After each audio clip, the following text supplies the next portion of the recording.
Namaste, and welcome to Jagruti 2021. I hope you've enjoyed the day so far in our other sessions. My name is Samyak, and I will be your host for our very special session today, The Women Who Loved, A Tale of Kashmir and Karnataka. It gives me great pleasure to introduce two of our students who you'll be hearing from very soon. Please note that this session is being recorded and will later be uploaded to NHSF UK's YouTube channel for more people to enjoy and participate in after Jagruti 2021. If you do not wish to be recorded, please notify the hosts using the chat function, and they will make a note of this.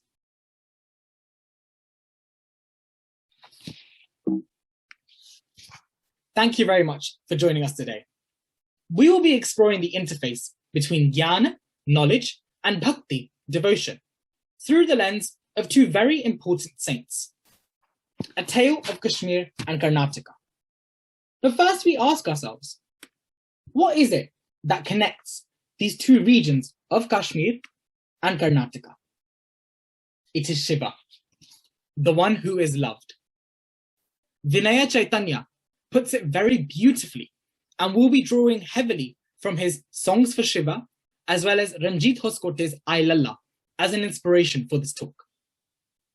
He says that Shiva is seen sitting alone in silent contemplation on the snowy peaks. And he is always facing south. Hence he is called Dakshinamurti. And in the south, at the extreme tip of Peninsula Bharat, where the oceans meet, stands Kanyakumari, the Devi, meditating on her lover, the crescent-wearing madman of the north. And it's between these two extremities, the snowy peaks of Kailash, and of course, the watery depths of the southern oceans, that the poetry of Hindu spirituality has its being. He says that Shiva devotees become quite indifferent to social norms and sensibilities, and let their hair become matted in imitation of their wild Shiva, something that we will be exploring today. Sammoham sarva bhuteshu name dveshyosti na priyaha. Ye bhajanti tumam bhaktya mai te teshu chapyaham. The same am I to all beings. To me, there is none hateful nor dear, but those who worship me with devotion are in me, and I am also in them. To understand bhakti, one must understand spiritual enlightenment, moksha. Moksha involves the dissolving of the ahankara, the ego.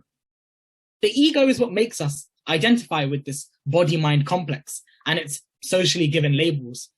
We express this identification when we're saying stuff like, I'm hungry, I'm angry. But who are we? We must be something deeper than this apparent identity. We are the Atman, the self. We are consciousness at its true core. We are Satyam because we are truth, the truth. We are Shivam because we are auspicious. And we are Sundaram. We are the very happiness, the very beauty, the very bliss that we are looking for. And how do we realize this? The rishis tell us that not everyone is ready for the path of intellectualizing or intensely meditating. They have considered bhakti to be the easiest path for self-realization, because love is an experience accessible to everyone. Bhakti yoga is where the spiritual seeker surrenders in complete devotion to their beloved, thus abandoning the ego. And this is the context. This accessibility is on which the context on which our talk today is going to be. We are here to talk about one of the most important landmarks in the cultural history of medieval Bharat, the Bhakti movement. This was a revolution in society, brought about, as many say, by a galaxy of socio-religious reformers. These were men and women from the so-called high and low jatis, who challenged prevailing orthodoxies and hierarchies. What was their revolutionary idea? That a direct and loving relationship between the worshipper and the divine was possible without priestly intermediaries or ritual specialists. Taking inspiration from the Srimad Bhagavad Gita, it emphasizes the individual's direct connection to Ishvara and the possibility of moksha for all through love, good deeds, and simple living. You did not need to be a man who spoke in Sanskrit. You could have been a woman who spoke in Tamil, and you were as equal, because in the eyes of the divine, all are equal in their love. And here we have some images of just a couple of these great saints from Bharat. There are many names, I think, many pictures here that people can already begin to name. We have Goswami Tulsidas ji here, we have Kabir Das ji here, we have Guru Nanak Dev ji, the founder of the Sikh faith. We have Mirabai from Rajasthan. As we can see from every single state of Bharat, every region, we had a reformer. Teaching us what? Teaching us love.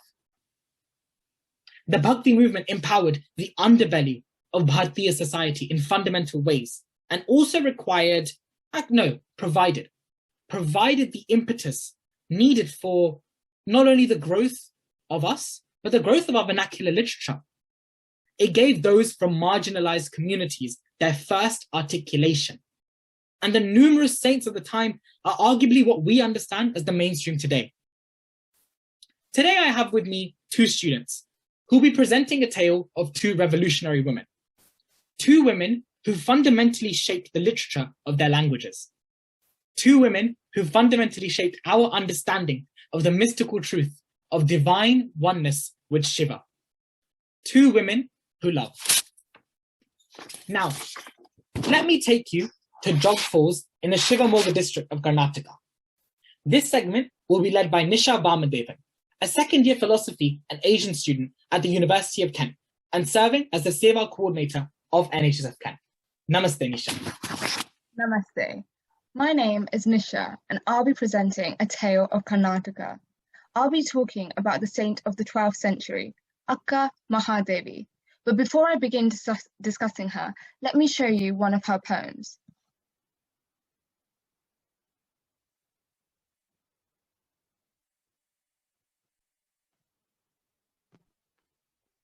When I did not know myself, where were you? Tell me. Like the color in gold, you were in me. Though you were in me, I saw you as different. O Channa Malika Arjuna, jasmine tender. Channa Malika Arjuna is the name of Shiva and the name that she calls him. Channa meaning beautiful, Malika meaning jasmine, and Arjuna means white or bright. And so the entire word could be translated as jasmine tender, because the Shiva that she loves is as tender, as beautiful, and as bright as jasmine. When I did not know myself, she is asking Shiva straight to tell her where she is. Every seeker is lost, because the true meaning of life is to find yourself. But who are you? Like the color in gold, the same way that the color and the metal are inseparable. Akka is telling us her as the soul and Shiva as God are inseparable, that they are one and the same. Shiva was within her all this time when she was searching, but she didn't realize it. Why did she not? Because I saw you as different. Why did she see him as different? Because of Maya. Maya is the illusion of the world, the illusion that the temporary material reality that we see and we experience is true. But really, the only Satyam, the only truth, is Shivam.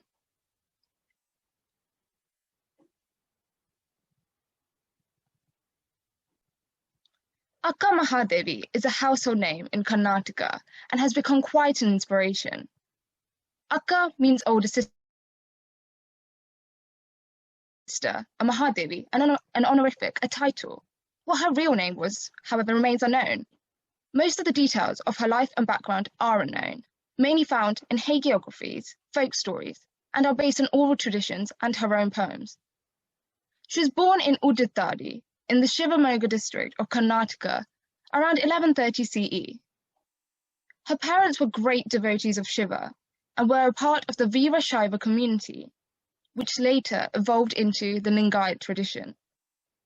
Thus, naturally, she also practiced and followed the worship of Shiva. Her bhakti was so strong that Akka considered herself wedded to Shiva and grew up to be a beautiful woman. One day, the local king Koshika saw Akka and was so mesmerized by her beauty that he wanted to marry her. he sent emissaries to her parents to seek her hand in marriage. Her parents weren't happy about this proposal from the king because he was a part of the Jain community. The king, however, wanted to marry Akka, threatened to kill her parents, and therefore Akka unwillingly agreed to marry Kaushika if only he obeyed her 3 conditions. The 3 conditions were: I will spend time meditating on Ishvara as I please. I will spend time in the company of other devotees as I please. I will spend time attending to the service of the Guru as I please. If any of these 3 conditions were broken, then Akka said that she will leave the king. The king agreed to the 3 conditions without any thought, as he was so enamored by her beauty and wanted to marry her. On one occasion, when Kaushika broke Akka's first condition, was when a sage travelled from afar and arrived at the palace. Akka was fast asleep, and the king didn't want to wake Akka up and ordered the sage to leave, as he didn't want her to meet him. Knowing this, Akka then warned the king that he had already broken 1 condition and only had 2 more left. On the second occasion, Kaushika's lust had come over him, and he went over to a meditating Akka and embraced her. Disrupting her meditation, once again, Akka warned the king that he only had 1 more chance, otherwise she would leave him. On the last occasion, Akka's guru arrived at the palace. In her excitement, Akka jumped out of bed and went to meet her guru. The guru then told her to get dressed and then come back. She went back into her room to get her clothes. The angry Kaushika abused her and refused to give her any of her clothes, claiming that they were his. Upon hearing this, Akka told the king that she doesn't need or want anything that belongs to him or any man, and left the palace without her clothes or any of her possessions at all. Akka abandoned her husband and all her possessions and wandered alone, a naked poet saint covered only by her long hair. Now I shall be giving a little background on the Lingayat movement. This was founded by Basavanna, who was a contemporary. These saints, just like many of the Bhakti movement, refuted the idea that their native languages were not capable of dealing with spiritual depth. They wrote their works as poems called vachanas. The word vachana doesn't mean poem at all. Literally, it means to give one's word, to make a promise or a commitment. The movement gave an opportunity to everyone, regardless of caste or class, to be able to show devotion to Shiva and share it with everyone. They were opposed to everything that divided the family of humankind, be it jati, sex, language, or dress. To this day, followers of the Lingayat tradition have a necklace called the Ishtalinga, a linga that they can hold in their palms. Akka was one of the main women leaders of this movement and inspired many to show devotion through their writings for their love of Shiva. And we have works of almost 33 women Lingayat writers. I'll now show you some of her poems. Please cut away the delusion of my Maya. Take away the darkness of my body. Please remove the restlessness of my spirit. Channa Malika Arjuna, may your grace loosen the bonds of the world that bind me. Delusion, darkness, restlessness, and bonds. These are those which drag us down in life, which consume us, which accentuate our ego, and what all of us are trying to overcome. Who are we? We are Shiva, but we don't know it. Why don't we know it? Because we think the body is real. Materialism is the apparent foundation of the life we live. The delusion is the attachment of life, thinking of our bodies as the only reality. The world is relatively real, but it isn't permanent. It's not there forever. And thinking that the possessions we have are eternal, will further our attachments and delusions, causing so much destruction in our spiritual growth. Darkness is something that pulls us down. There's a darkness in the mind and the body that will pull us down. How we overindulge in the materialism of Maya will cause the problems. The problem of being separate from Channa Mallikarjuna, the Shiva that she loved. Restlessness means greed, of wanting more. The limitation the world puts on us is the ties that we make, that we get attached to. She doesn't want the ties. She had to physically throw them away to get to where she wanted to. And what did she want? The grace of her lover, so that she can be one with him, so she can be united with Shiva. You came with no hesitation, O brother, as the form was pleasing to your eyes. You came deluded by a pleasure you heard of. You came lusting after the female form, not seeing that it only is a tube from which drips piss. You came, O brother, blinded by desire, driving away the supreme meaning by a mind perverted, not knowing why this is so, not realizing this as the supreme source of pain. You came, O brother. Men other than Channa Mallikarjuna are brothers to me. Off, get off, you fool. I think this poem is rather quite interesting. As she roamed the world with only her hair to cover her, many men would try to come up to her, presuming her to be something she wasn't. Her poetry often has descriptions of her owning her identity as a woman, which may come as a shock to some conservative readers. She embraces her female sexuality and her figure, and this is a theme with many other female poets of the Bhakti movement. Here we see that a man, who she is passing off as a brother, has come lusting after her, as she reduces that lust that he has for her to something which just drips piss. This use of language is striking, and it emphasizes how little she cares for the material and physical form. If it isn't her lover Shiva, then it's just a bunch of atoms and molecules. She says that a man's mind has been perverted by desire. The desire has driven him away from the supreme meaning.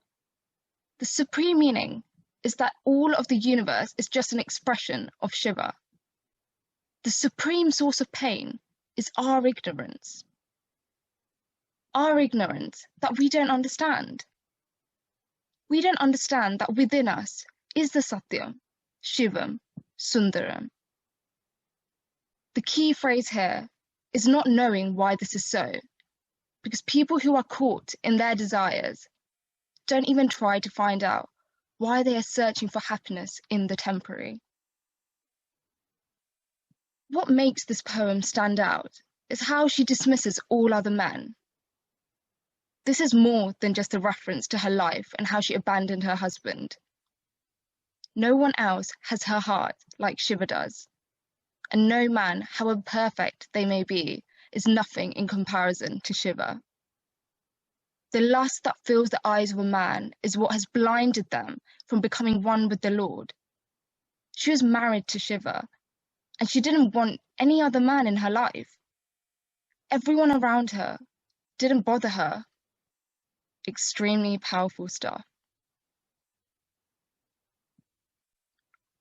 After the body takes your form, whom shall I serve? After the mind takes your form, whom shall I remember? After the breath takes your form, whom shall I worship? After knowledge has merged in you, whom shall I know? I know you, O Channa Mallikarjuna, becoming you in yourself. Samadhi is the ultimate oneness in the divine mystical union with Shiva, the enlightenment, the moksha. At that final stage, there is no difference between Shiva and herself. There is no you, and know me. When everyone becomes one, when everyone is Shiva, there is no difference. But look at the beauty of her poem. Becoming one with Shiva doesn't allow her to continue her love for him. For her, the last stage of Bhakti is something that she doesn't even want. This is because her love and passion towards Shiva is so great that she doesn't want to let go of that. We all aim to become one with the Lord. But for Akka, she doesn't want to attain enlightenment. She doesn't want to become one with him. Because if she becomes one, she will no longer exist, and so how will she be able to love him? Truly inspiring. The idea that she had 3 conditions and was absolutely in love with Shiva. She wouldn't budge because in her mind, she was already married to him. How free-spirited. Nothing could chain her. We need to be like that. Be courageous. The king may have seemed amazing to others, but she still didn't want the king. She had the vision of what she wanted out of life. To be in love with Shiva. Akka teaches us not to be fooled by face value and teaches the difference between the spiritual eternal and the material temporary. What do you value as a young person? Do you know what you want out of life? Find out and go for what you love. Your true nature is Sundaram, because inside you is all the happiness and bliss in the world. That happiness is Satyam, the truth of the world, and that happiness is Shivam. Follow your passion, a sense of freedom. Don't let anything limit yourself.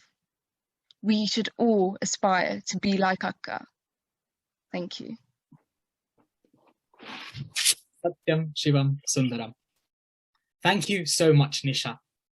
Now, I would like to take you to the lakes of Srinagar, 200 years ahead. This part will be led by Thomas Awad, a first-year Farsi and Arabic student at King's College, University of Cambridge, and the incoming president of NHSF Cambridge. Namaste. Namaste, everybody. My name is Thomas, and I will be taking us through a tale of Kashmir. Laleshwari was a female mystic of the school of philosophy known as Kashmir Shaivism. A prominent woman in a world dominated by men, Laleshwari was a true pioneer of her time, was the creator of a new style of musical poetry known as Vaks, literally meaning speech. Laleshwari composed a total of 285 poems, which were collectively known as Lal Vaks. So before I begin going into the details of the beautiful poetry of Laleshwari, I feel that it is important to discuss about her life and paint a picture of what Kashmir was like during her time and the kind of influences that would have surrounded her. The legacy of Laleshwari is certainly one of great importance within Kashmir. Her extensive collection of poetry form the earliest known compositions within the Kashmiri language, and many sayings of Laleshwari are still present within the modern vernacular tongue today. Now, Laleshwari is also known by various other names, such as Lal Ded, Lala Arifa, and Lala Yogeshwari. But for the duration of this talk, I will be referring to her as Laleshwari to avoid any further confusion. Now, little specifics are actually known about the early life of Laleshwari, as the vast majority of these details have been passed down via oral tradition. However, it is generally believed that she was born to a Hindu family in Srinagar, sometime around the year 1320, almost 200 years after Akka Mahadevi. She was married off at age 12 in accordance with her family traditions, and as per this tradition, her name was changed to Padmavati, though insisted upon still being referred to as Lala. Many believe that her marriage was deeply unhappy, and suggest that she was between 24 and 26 when she left home in order to meet her guru, Siddha Shrikant, also known as Said Boyu, a learned teacher of Kashmir Shaivism. Very similar to Akka Mahadevi, she abandoned her family to find her guru. Rather than taking to scriptural study or serving in a mandir, Laleshwari's spiritual quest was largely characterized by traveling alone and surviving on alms, eventually becoming a realized spiritual master herself. For the majority of Laleshwari's early life, the Kashmir Valley was ruled by Kota Rani, the final ruler of the Hindu Lahara dynasty and the last Hindu ruler of Kashmir, who ruled between the year 1322 and 1344. Kashmir was a region with a majority of religious and cultural influences, Kashmiri Pandit culture, as well as Sufi Islamic and even Buddhist influence in the Ladakh region. Now, to understand the concepts behind Laleshwari's poetry, I think it is necessary to understand some basics about Kashmir Shaivism. Kashmir Shaivism is a non-dualist tantric tradition that has existed in Kashmir since the 8th century.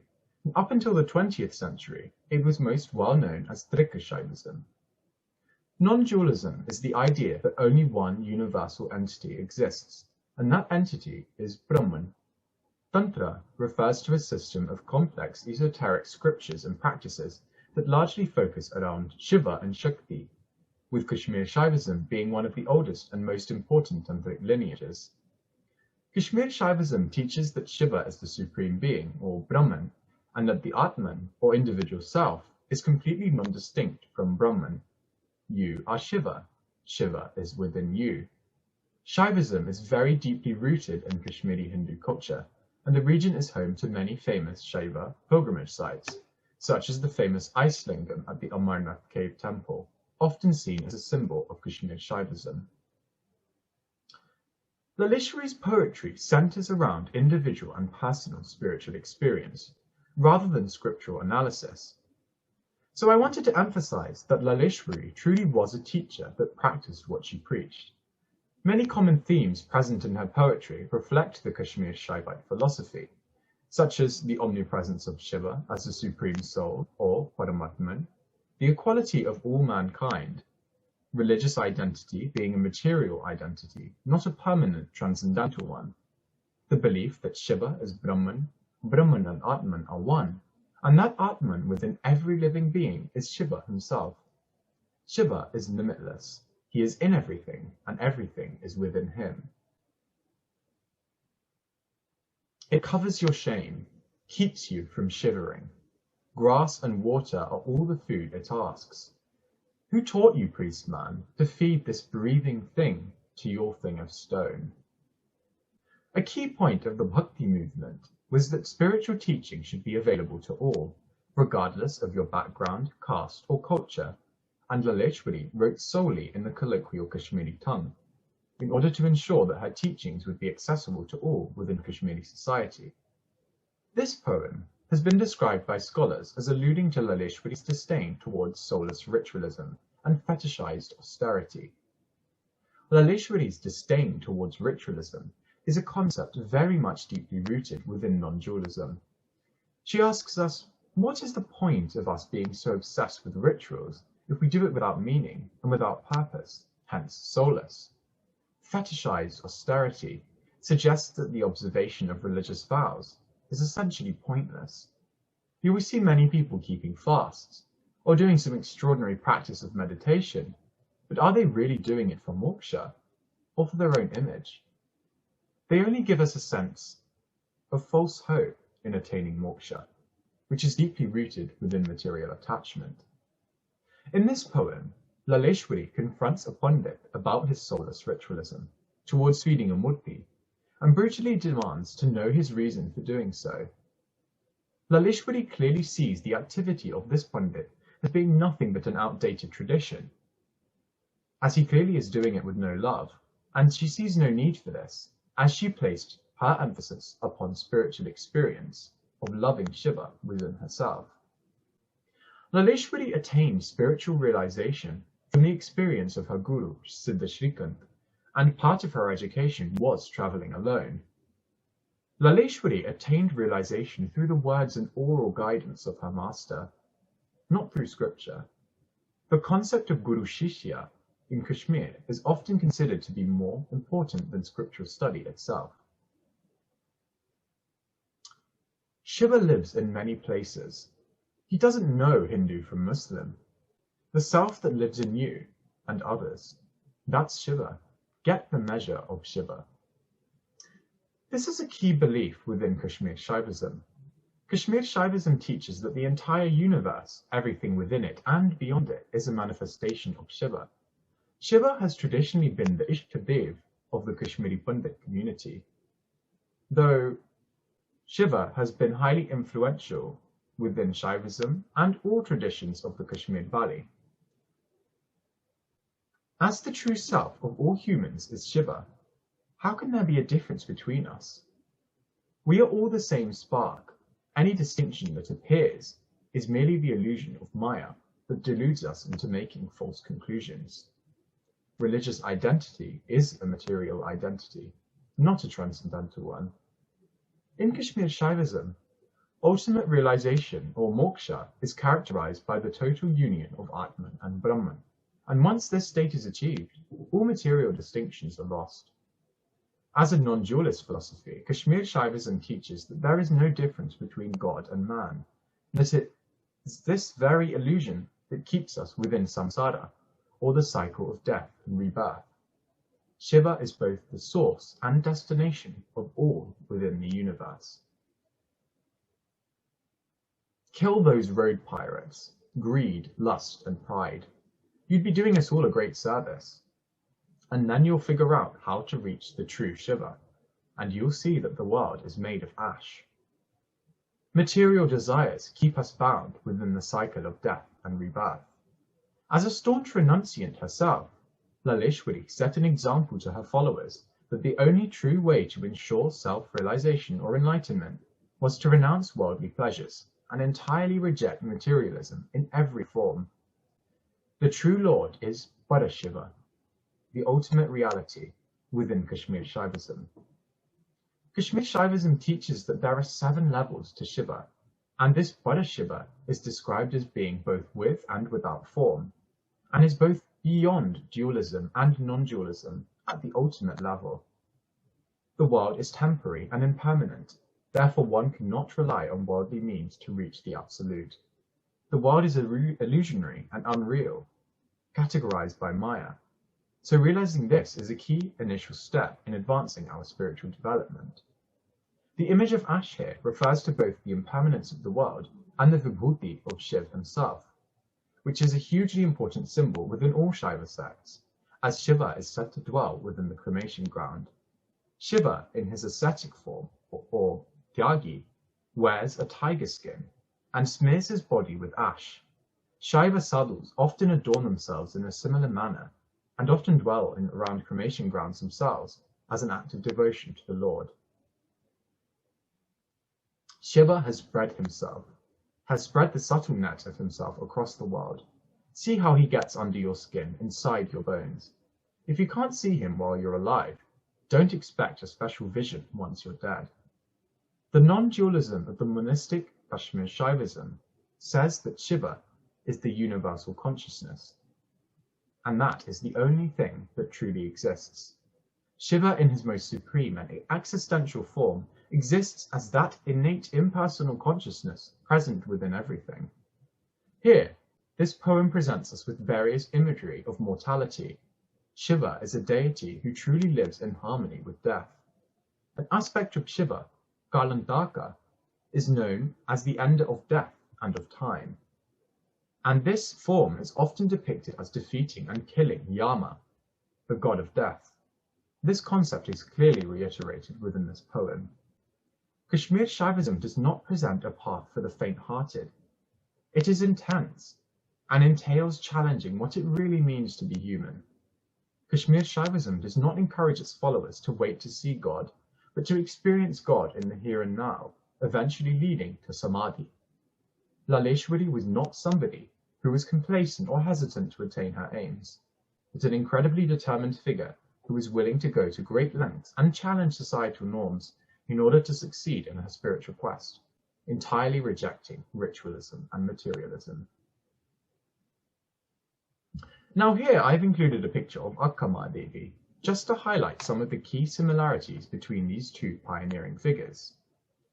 Both were renowned female spiritual masters of their time, who stood out in an incredibly male-dominated society.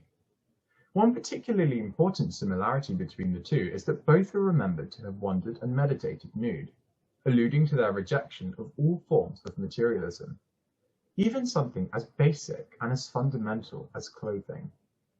Both, of course, were devotees of Shiva, though one from the non-dualistic Kashmir Shaiva tradition, whilst the other from Lingayatism, which contains elements of both dualism and non-dualism. Although of course a devout Shaivite, Laleshwari and her poetry eventually came to exert a great influence on Sufism and many very famous Sufi saints, such as her contemporary, Nundrishi, who was highly influenced by her work, and many scholars even argue that he was her disciple. Laleshwari certainly was a woman who loved Bhakti, who loved Shiva, and loved all, regardless of who they were or where they came from. Thank you very much for listening. Thank you very much, Thomas. I think I'd just like to go back to this image of Akka Mahadevi, just because the similarities between the two figures, 200 years apart, are striking. Two women who rejected the hierarchies, rejected the orthodoxies, and went out in search for Shiva. We have drawn from Ranjit Hoskote's and Vinay Chaitanya's translations. As young British Hindus, it is not only impressive to hear of these great women from our past, they act as our inspiration. It's unfortunate that we've lost the names of many women saints through the vicissitudes of history, but their perpetual wisdom that they have given us will live on. Today, we have just introduced you to two women from our past. How many more great women philosophers and poets of the Hindu tradition do you know about? And more importantly, will you remember them and their works? Will you, as a modern Hindu, keep up their legacy? The legacy of two great saints of Bharat, two women who taught us how to lose yourself in the love of the divine, two women who loved. Before we finish up, we hope to see you at our grand finale, Bhajan Night at 7 p.m. Please do come along with your family and friends. You can access all of the links on the website, on the link as seen on the screen. And on a closing note, Satyam Shivam Sundaram. Namaste, everyone.